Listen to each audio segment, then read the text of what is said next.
സംസ്ഥാനത്തെ ഏറ്റവും വാശിയേറിയ പോരാട്ടത്തിന് സാക്ഷ്യം വഹിച്ച മണ്ഡലമാവുകയാണ് പേരാവൂർ. ആര് ജയിക്കുമെന്ന് ആർക്കും പറയാനാകാത്ത സാഹചര്യമാണ് നിലവിൽ.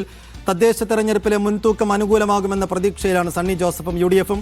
കെ ശൈലജയുടെ ജനകീയതയും സണ്ണിക്കെതിരായ നെഗറ്റീവ് വോട്ടും വഴി അട്ടിമറി ഉറപ്പിക്കുകയാണ് ഇടതുമുന്നണി. 183 ബൂത്തുകളുള്ള പേരാവൂർ നിയോജക മണ്ഡലത്തിൽ 1,82,384 വോട്ടർമാരാണ് ഇത്തവണയുള്ളത്.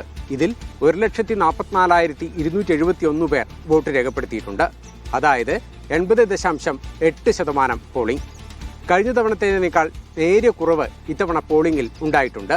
ഇരിട്ടി നഗരസഭ ഉൾപ്പെടെ 9 തദ്ദേശ സ്ഥാപനങ്ങളാണ് പേരാവൂർ മണ്ഡലത്തിലുള്ളത്. ഇതിൽ കൊട്ടിയൂർ, കേളകം, കണിച്ചാർ, അയ്യങ്കുന്ന്, ആറളം പഞ്ചായത്തുകളിൽ സണ്ണി ജോസഫിന് വൻ മുന്നേറ്റമാണ് യു.ഡി.എഫ് പ്രതീക്ഷിക്കുന്നത്. ഇരിട്ടിയിൽ ഒപ്പത്തിനൊപ്പം നിൽക്കുമെന്ന് വിലയിരുത്തുന്ന യു.ഡി.എഫ് കേന്ദ്രങ്ങളുടെ കണക്കുകൂട്ടൽ 5000-ലധികം വോട്ടിന്റെ ഭൂരിപക്ഷമാണ്. പേരാവൂർ മണ്ഡലത്തിൽ ഐക്യജനാധിപത്യ മുന്നണി 7000 മുതൽ 10000 വരെ വോട്ടിന്റെ ഭൂരിപക്ഷത്തിൽ ജയിക്കും. അത് വല്ലാതെ നിലയിൽ വന്നാൽ ചിലപ്പോൾ 10000-ൽ കൂടാനും സാധ്യതയുണ്ട്. എന്നാൽ ശക്തികേന്ദ്രമായ പായം, മുഴക്കുന്ന, പേരാവൂർ പഞ്ചായത്തുകൾക്കൊപ്പം ഇരിട്ടി നഗരസഭയിലും മേൽക്കൈ ഉറപ്പിക്കുന്ന LDF ആറളം പഞ്ചായത്തിലും അട്ടിമറി അവകാശപ്പെടുന്നുണ്ട്. തെരഞ്ഞെടുപ്പിന്റെ അവസാനം വരെ യുവജനങ്ങൾ, അതുപോലെ തന്നെ മറ്റ് സ്ത്രീകൾ ഉൾപ്പെടെയുള്ള ആളുകൾ വലിയ നിലയിൽ പങ്കെടുക്കുന്ന ഒരു സ്ഥിതിയാണ് ഉണ്ടായത്.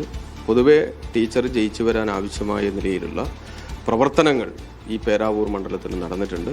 അങ്ങനെ ജയിച്ചു വരുമെന്ന് തന്നെയാണ് നമ്മൾ പ്രതീക്ഷിക്കുന്നത്. UDF ഭൂരിപക്ഷം അവകാശപ്പെടുന്ന 5 പഞ്ചായത്തുകളിൽ വോട്ട് കുറവാണ്. അതേസമയം LDF-ന് മേൽക്കൈയുള്ള പഞ്ചായത്തുകളിൽ ജനസംഖ്യ കൂടുതലും. പാർലമെന്റ് തെരഞ്ഞെടുപ്പിൽ 15000-ന് മുകളിലും തദ്ദേശ തെരഞ്ഞെടുപ്പിൽ 11000-ന് മുകളിലും UDF-ന് പേരാവൂരിൽ ഭൂരിപക്ഷമുണ്ട്. എന്നാൽ സണ്ണി ജോസഫിനെതിരെ കോൺഗ്രസിനകത്തും പുറത്തുമുള്ള എതിർപ്പ് അവഗണിക്കാൻ പറ്റുന്നതല്ല. BJP വോട്ടും നിർണായകമാണ്. 2011-ൽ തന്നിലൂടെ നഷ്ടമായ മണ്ഡലം തിരിച്ചുപിടിക്കാനാണ് ഇത്തവണ കെ ശൈലജ പേരാവൂരിലിറങ്ങുന്നത്. സ്ഥാനാർത്ഥിയുടെ ജനകീയതയിലൂടെ അട്ടിമറിയാണ് LDF-ന്റെ ലക്ഷ്യം. അതേസമയം തന്റെ രാഷ്ട്രീയ ഭാവി കൂടി സുരക്ഷിതമാക്കുകയാണ് സണ്ണി ജോസഫിന്റെ മുന്നിലുള്ള വെല്ലുവിളി. ബിജീഷ് ഗോവിന്ദൻ, മീഡിയ 1, കണ്ണൂർ.